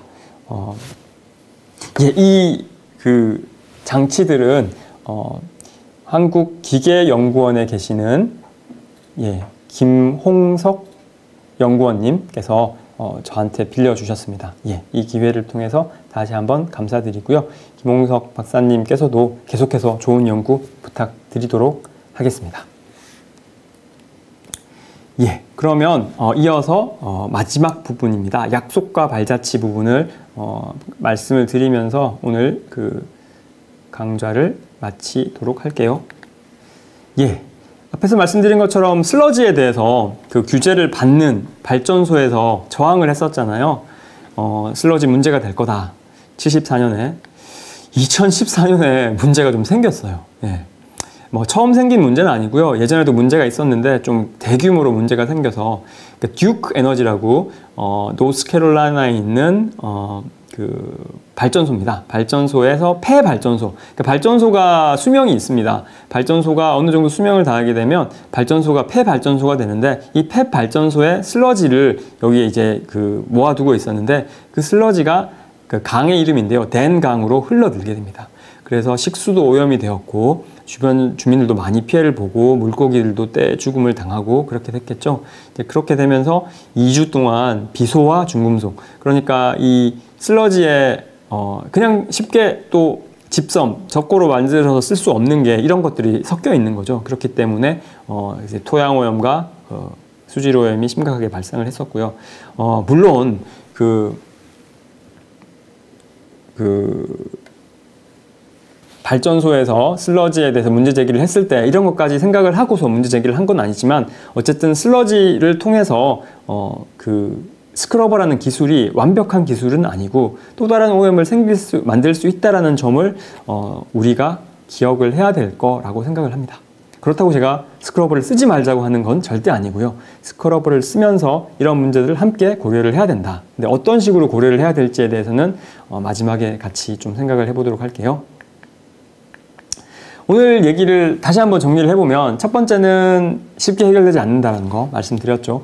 여기서 쉽게 해결되지 않는다는 거는 어렵게 해결된다라고 생각하실 수도 있고요. 아니면 쉽게 해결이 안 된다. 결국은 해결이 쉽지 않다라고 생각하실 수도 있습니다. 그리고 기술은 발전해 왔습니다. 그리고 앞으로도 발전할 것으로 보입니다. 물론 여기에는 투자가 필요하고 여러분들의 관심이 필요하고 적절한 정책이 필요하다는 걸 저는 좀 강조를 하고 싶어요. 그래서 제가 하는 연구를 통해서 계속해서 살펴보고 싶은 건 기술의 측면과 정책의 측면, 공학의 측면과 규제의 측면, 엔지니어의 활동과 규제 관료의 활동이 한꺼번에 살펴보아져야 하고 과거에 대한 역사 연구는 그렇고요. 앞으로도 이런 것들을 같이 좀 봐야 한다라는 주장을 하고 싶습니다. 그래서 여기까지만 말씀드려도 사실은 제가 오늘 드리고 싶은 말씀은 충분히 말씀을 드린 건데요. 혹시 더 관심이 있으신 분들이 있다면 제가 공생산에 관심이 있다고 말씀드렸잖아요. 그래서 과연 기술과 정책이 어떻게 공생산되고 있는지, 통제 기술이 좀 더 많아지고 있다. 그러면 정책이 어떤 식으로 바뀌고 있는지에 대해서 한번 말씀을 드려볼게요. 여기 보시면 통제 기술이 좀 더 확대되고 그러면서 기술에 기반한 규제가 늘어나는 걸 보실 수 있는데요. 여기 빨간색으로 제가 네모를 해놓은 부분 보면 환경 문제가 있고요. 그거에 대해서 통제 기술이 있습니다. 그래서 가장 윗부분에는 석탄 있죠. 그리고 그 밑에는 석유 있죠. 그리고 맨 밑에는 우라늄 있습니다. 그래서 각각 화력 발전, 그리고 화력 발전 중에서도 이제 석탄 화력, 그리고 석유 화력, 그리고 페트롤리움은 사실 석유 화력 플러스 난방에도 쓰일 수 있고요. 그리고 또 자동차에도 쓰이겠죠. 물론 석탄도 한때는 난방에서 많이 쓰였지만 요즘에는 난방에서 그렇게는 많이 쓰이고 있지 않습니다. 그리고 우라늄 같은 경우에는 기본적으로는 원자력 발전에 주로 쓰이죠. 이제 그 외로 쓰이게 되면 이제 좀 문제가 많이 생긴 거죠. 우라늄은 결국 이제 원자 폭탄에서 시작된 기술이지 않습니까? 그래서 각각의 기술에 대해서 가장 왼쪽 칼럼을 보시면 석탄을 캐내는 작업이죠. 석탄도 캐내고 석유도 시추를 하고 그리고 우라늄도 캐내야 합니다. 그 과정에서 어떤 기술들이 필요한지에 대해서 나와 있고요. 그리고 중간에 보시면 이거를 가공하는 거죠. 이렇게 전환하는 겁니다. 그래서 석탄도 어떤 식으로 세척하는 기술 아까 말씀드렸었죠. 그리고 액화하는 기술도 있고요. 기화하는 기술도 있고요. 그리고 석유의 경우에는 이제 정제 기술입니다. 이 자체가 하나의 큰 분야겠죠. 그 우라늄도 정제를 해야 되죠. 그래서 순도를 높이는 기술들이 있고요. 가장 오른쪽에 보시면 바로 이제 이 발전 부분인데요. 발전 부분에 대해서는 뭐 어떤 이유에서인지 우라늄에 대해서는 여기서는 언급을 하지 않고 있는데 아무래도 이게 EPA가 다루는 부분이 아니라서 그런 것 같은데 석탄에 대해서는 이제 발전소에서 그리고 산업에서 각각 이제 이런 황산화물, 질소산화물 그리고 이런 물질, 뭐 파티클릿 그리고 뭐 솔리드 웨이스트 이런 것들이 생기고 각각을 어떤 기술로 뭐 스크러버와 그리고 뭐 이것과 이런 것들로 해결을 할 수 있다라고 이제 얘기를 하고 있습니다. 여기 보시면 그 고체 쓰레기는 결국 해결이라기보다는 매립지로 가야 한다. 그리고 well managed landfill, 그러니까 관리를 잘 해야 된다. 그게 최선의 해결책이다. 그게 최선의 기술이다라고 얘기를 하는 거고요. 그리고 산업 쪽에서는 이제 이런 것들이 얘기가 되고 있고, 그리고 석유 쪽에서도 이런 것들이 얘기가 되고 있습니다. 그래서 석유에서는 예를 들면 황을 줄인 석유, 저황 석유, 그리고 질소산화물 같은 경우에는 이제 연소 과정을 바꾼다던가, 그리고 이제 이 집진 같은 거를 이용해서 PM을 줄인다던가, 이제 고체 쓰레기는 여전히 매립지로 가야 된다라는 문제가 있는 거죠. 이제 이런 걸 통해서 여전히 문제가 해결되지 않다라는 거를 이제 설명을 좀 드리고 싶었는데요. 이제 이 스티븐 게이지라는 사람은 이제 연구개발국의 국장이라고 보시면 될 것 같고요. 델버트 바스라는 사람은 이제 그 국 밑에 있는 환경, 건강, 영양, 과 정도의 과장이라고 보시면 될 것 같습니다. 그래서 스티븐 게이지는 이제 좀 외부 출신의 국장이었고요. 델버트 바스는 좀 초기 멤버였습니다. EPA 초기 멤버고, 게이지는 좀 행정 쪽 사람이었다면, 관료 쪽 백그라운드가 좀 강했다면, 혹은 에너지 쪽 백그라운드가 강했다면, 바스는 건강이나 아니면 그 커뮤니티 헬스 쪽 입장이 좀 더 강했습니다. 그래서 게이지 같은 경우에는 이런 여러 가지 기술들을 다 활용해야 된다. 석탄, 가스와 오일, 셰일, 태양열, 핵융합까지 다 활용해서 이 통제 기술이라는 다리가 필요하다. 결국은 이것들이 한시적인 기술이고 우리가 영원히 쓰지는 않겠지만 이런 것들을 활용을 해야 된다라는 얘기를 한 사람이었다면, 바스의 경우에는 걱정을 많이 하는 거죠. 그러니까 자기의 어떤 그 보스인 상사인 게이지를 이제 같은 컨퍼런스에서 이런 발표를 한 거예요. 에너지 정책이 만들어진 건 참 좋은 일이다, 이런 얘기를 하면서 한편 에너지 정책이 만약 석탄을 더 많이 쓰는 거라면 건강과 환경에 심각한 영향을 줄 수 있다라는 문제 제기를 했습니다. 게이지는 제가 만나보지는 못했고요. 바스는 제가 한번 만나볼 기회가 있었는데 그때까지도 여전히 건강이 괜찮으시고 이제 이주를 하셨는데요. EPA 활동을 하시다가 결국에는 이제 학계로 넘어가셨어요. 그래서 그 네바다주 라스베가스에 있는 그 주립대학에서 일을 하시면서 그 지역에 있는 원자력 발전을 하게 되면 원자력 발전 이후에 그 방사성 폐기물이 나오지 않습니까? 그 폐기물을 어떤 식으로 그 네바다주에 그 매립할 것인가를 두고 논쟁이 벌어진 적이 있었는데, 그런 논쟁에도 참여를 하시고 하면서 이제 본인의 어떤 건강이나 환경 문제에 대한 관심을, 원래는 EPA 오시기 전에는 이제 그 군에 계셨어요. 그 환경보호청이 생기기 전에 환경과 관련된 문제가 전혀 없었냐 하면은, 그러니까 다루는 전문가가 전혀 없었냐 하면 그렇지 않거든요. 앞에서 말씀드린 뭐 내무부, 농무부, 그리고 HEW부, 그리고 또 백악관 내에도 있었지만 군에도 꽤 있었습니다. 그래서 육군이나 공군, 해군에도 이런 것들을 하는 사람들이 있었는데요. 그런 경력을 기반으로 해서 이제 민간으로 넘어와서 활동을 하신 분이었고, 그분이 다시 이제 학계로 넘어가서 활동을 하는 거를 좀 확인을 할 수 있었습니다. 이렇게 이제 여전히 대립이 이어지긴 하지만 기본적으로는 통제 기술, 그러니까 게이지가 좀 더 입장이 좀 더 주류가 되는 거죠. 바스의 입장은 좀 더 비주류가 된다고 보실 수 있고요. 그러면서 EPA의 환경 규제, 대기오염 규제가 좀 더 전자에서 명령 및 통제 기반의 방법에서 그 시장 기반의 규제로 넘어가는 것을 좀 확인을 할 수가 있었는데요. 이 부분은 규제에 대해서 관심이 많은 분들은 더 살펴보시면 재미있겠지만 오늘의 어떤 그 주제보다는 조금 넘어서는 범위이기 때문에 이제 이 정도로 말씀을 드리고, 더 관심이 있으신 분들은 배출권 거래제나 아니면 뭐 그 세금, 보조금 이런 거와 관련해서 이제 70년대 말 80년대 초부터 이런 것들이 많이 늘어났고, 그런 배경에 어떤 법률적인 접근에서부터 경제적인 접근, 아니면 손익, 그러니까 그 이익과 위해, 그 benefit, risk 이런 것들을 서로 이렇게 비교하는 접근법들, 그러니까 좀 보험에서 우리가 기본적으로 하는 게 그런 거잖아요. 그런 것들이 더 늘어났다라는 거를 기억하시면 되겠습니다. 예, 이것도 이제 배출권 거래와 관련해서 이제 좀 모식도를 가져와 봤고요. 이 부분은 오늘은 좀 생략하고요. 그래서 공생산을 한번 더 정리해서 말씀드리면, 그 통제기술 접근법이 EPA나 아니면 연방 정부를 넘어서서 학계나 산업계로 좀 더 확산되었다라는 것을 제가 좀 살펴볼 수 있었고요. 이렇게 환경을 이제 배출권 거래자 같은 경우는 각각을 이제 공장의 굴뚝을 하나의 버블로 보거든요. 하나의 어떤 이제 그 물방울, 아니면 공기 방울 이렇게 보고, 그 각각에서 여기서 배출을 많이 하면 여기서 좀 줄이고, 이런 식으로 해서 이제 공장의 굴뚝을 하나하나의 단위로 보지도 않고, 그렇다고 전체로 보지도 않고 이렇게 버블로 보는 겁니다. 이제 그 버블에서 배출권을 살 수도 있고 팔 수도 있는 거예요. 내가 배출을 좀 줄이면 그것이 이제 권리가 돼서 다른 사람한테 팔 수도 있는 거죠.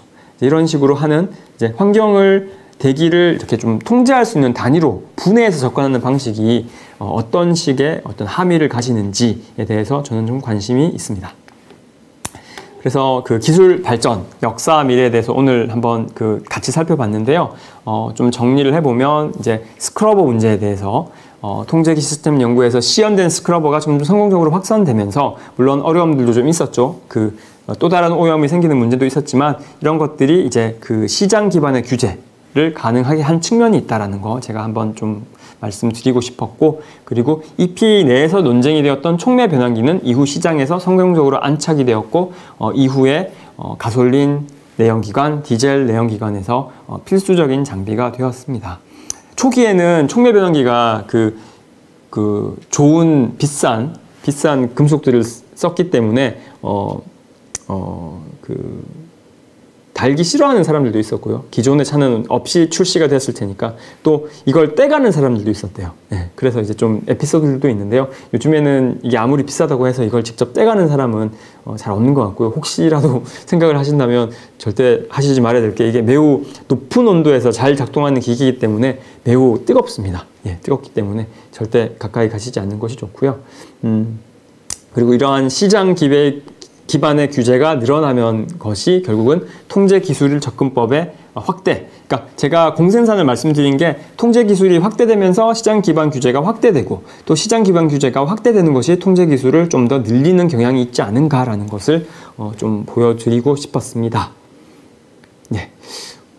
그리고 오염이 기술로 쉽게 되지 않을 것 같다라는 말씀 한번 정리해보면, 스크러버의 부작용에 대해서 솔직하게 인정을 했잖아요. 프랭크 프린시오타 같은 사람들이. 그러면서 기회를 낳은 건 사실이에요. 그래서 스크러버가 습식, 건식 좀 더 활발하게 활용되고 또 이후에 기술들이 많이 있습니다. 저는 70년대만 봤지만 그런 것들이 더 많이 늘어났고, 지금 한국에서 화력 발전이 좀 이슈가 되었었잖아요. 미세먼지 관련해서. 특히 제가 살고 있는 대전 지역, 그리고 충남의 서해안 지역, 그리고 이제 또 경기의 서부 지역에서는 그 화력 발전소가 많이 몰려 있고요. 그런 몰려 있는 화력 발전소에서 나오는 것들이 문제가 많은데, 이런 스크러버들이 적절하게 활용되고 또 그 외에 다른 기술들, 석탄을 세척하는 기술들, 아니면 황이 적은 석탄을 사용하는 기술들이 많아지면서 미세먼지 문제도 줄어들 수 있는 가능성은 있는데, 이런 것들이 여전히 어려움이 있습니다. 왜냐하면 발전소에 일하시는 노동자라든가 아니면 발전소 주변 지역이라든가 또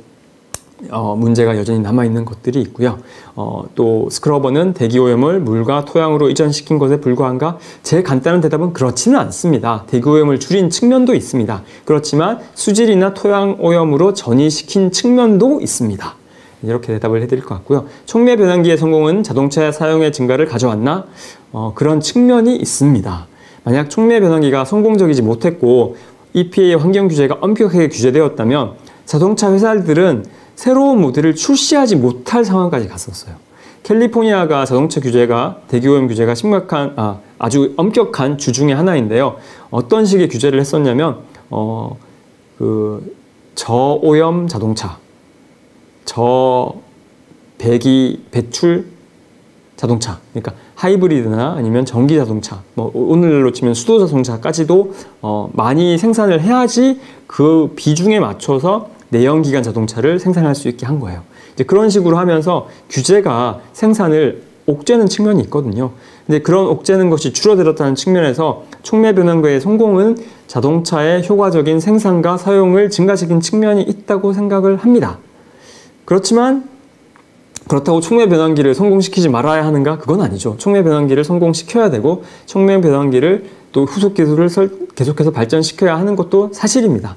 그렇지만 이렇게 그 오염을 줄이는 기술만 열심히 노력을 하고 자동차를 어떻게 하면 줄일 수 있을까? 아니면 도시를 좀 더 자동차를 적게 쓰고 덜 자주 쓰고 버스라던가 아니면 지하철이라던가 아니면 좀 더 규모를 넓히면 철도라던가 이제 이렇게 좀 오염이 적게 되는 기술이나 아니면 사람들이 좀 더 걷기 쉽게 다닐 수 있는 도시로 만드는 것들이 수반되지 않는다면 기술의 발전이 환경오염 문제를 완전히 해결해 주지는 못할 것이다.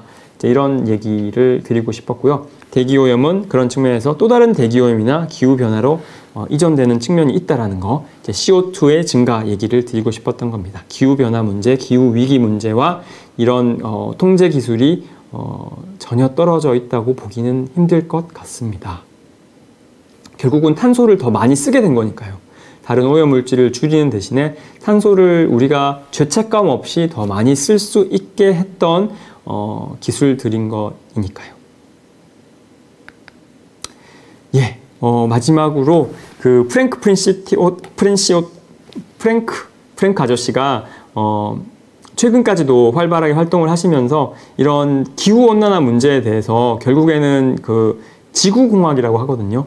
지구적인 차원에서 어떤 공학적인 기술을 이용해서 해결을 할 수 있을 거라는 생각을 가지시면서 이 스프링거 출판사에서 책을 내셨더라고요.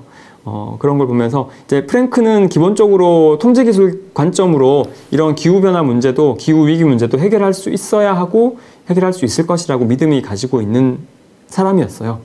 이제 그와 한편 또 제가 첫 화면에서 그 표지에서 보여드린 것처럼 프랭크는 그 아마추어 싱어이기도 하고요. 직접 노래를 만들고 그 노래를 녹음을 해서 음반을 만들어서 저한테 하나 주더라고요. 그러면서 When will we learn? 우리는 도대체 언제 배울 것인가? Songs dedicated to Mother Earth. 어머니 자연, 어머니 지구에 바치는 노래들 하면서 지금 아마도 뭐 뉴욕이 아닐까 아니면 한 대도시일 것 같아요. 미국의 대도시가 이렇게 물에 잠긴, 그러니까 기후변화로 해수면 상승을 통해서 그 해안가 도시들이 잠길 거라는 우려들이 많이 있고 지금 서서히 그런 것들이 현실화되고 있지 않습니까?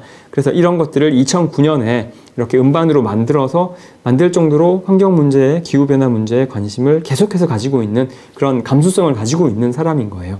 그러니까 프랭크와 같은 EPA의 엔지니어 관료가 이런 통제기술 접근법과 그리고 지역사회 보건 접근법 혹은 좀 기술 중심적인 접근법 혹은 좀 더 근본적인 생태적인 접근법을 함께 가지고 있었다라는 거를 좀 말씀을 드리면서 오늘의 그 제 준비한 강연을 마치도록 하겠습니다. 관심 있게 들어주셔서 감사하고요. 혹시 질문 있으시거나 아니면 또 좀 해주실 말씀이 있으시다면 그 채팅창 이용해서 그 해주시면 되겠고요. 요건 이제 제 이메일 주소입니다. 이메일로 또 궁금하신 점 있으시면은 이런 것들을 보내주시면 제가 그 좀 공부를 해서 필요하다면 공부를 해서 답변을 드리도록 하겠습니다. 그 KS킴님께서 이제 배출권 관련해서 좀 말씀을 해달라고 하셨는데요. 요 부분은 이제 그 또 이어진 질문이 결국에는 그 경제 원리와 관련해서 요 부분은 제가 오늘 충분하게 말씀을 드리기는 힘들 것 같고요. 좀 그 간단하게만 말씀드리면 그 배출권 거래제가 필요합니다. 필요하고 우리의 어떤 그 지금 당면한 문제들을 해결해 줄 수 있는 하나의 수단이죠. 하나의 수단인 건 사실인데 또 한편으로는 좀 우리의 죄책감을 떨어뜨릴 수 있는 방법이 될 수도 있고 또 배출권 거래제를 통해서 기술 발전이 더 많이 될 수 있는 것들이 덜 될 수 있는 부분들이 있거든요. 우리가 보통 규제와 혁신이 이렇게 대립하는 거라고 생각하기도 하는데 사실은 제가 연구한 사례들을 살펴보면은 이 환경 규제를 통해서 기술이 혁신되는 측면도 있거든요. 그렇기 때문에 배출권 거래제와 같은 형태들이 기술 혁신을 좀 느리게 하는 방법으로는 되지 말았으면 좋겠다라는 것이 좀 생각이고요. 물론 배출권 거래제에 대해서 저보다 좀 더 근본적인 비판을 하시는 분들도 있다라는 거 말씀을 드리고 싶고요. 환경 문제를 경제적인 원리로만 풀게 되면 문제가 생긴다라고 얘기를 하시는 분들이 있습니다. 그리고 또 다른 질문을 하나 주신 거에 삶의 질을 증진하려면 슬러지나 산업 폐기물 처리에 과학자나 정책하는 사람들이 같이 좀 코워크해서 살기 좋은 나라가 되었으면 좋겠다 이런 말씀 해주셨고요. 이 말씀 많이 공감하고요. 결국은 이제 우리가 당면한 문제들, 새로운 문제들을 해결하기 위해서는 한 사람만의 한 섹터만의 노력으로 될 수는 없을 것 같고요. 같이 노력을 해야지 해결될 수 있을 것 같습니다. 원자력 발전소 문제에 대해서는요, 사실은 제가 오늘 다룬 주제로는 충분히 답변을 드리기는 좀 힘들 것 같고요. 원자력 발전소의 어떤 미래나 아니면 원자력 발전과 또 다른 에너지원과의 관계 이런 것들에 대해서는 저보다 조금 더 전문성이 있는 분들이 더 잘 대답을 해 주실 수 있을 것 같습니다. 그리고 질문 주셔서 감사하고요. 오랫동안 제 강의에 함께 해주셔서 감사하고 오늘 강의가 9번째 강의로 알고 있는데 그 2주 후에 있을 10번째 강의에도 같이 끝까지 함께 해주셨으면 좋겠습니다. 더 궁금한 점 있으시면 제 이메일로 연락 주시면 감사하겠고요. 끝까지 함께 해주신 분들 51분이 지금 보고 계시다고 하는데요. 예, 함께 해주셔서 감사하고요. 또 다른 기회에 또 뵐 수 있었으면 좋겠습니다. 예, 감사합니다.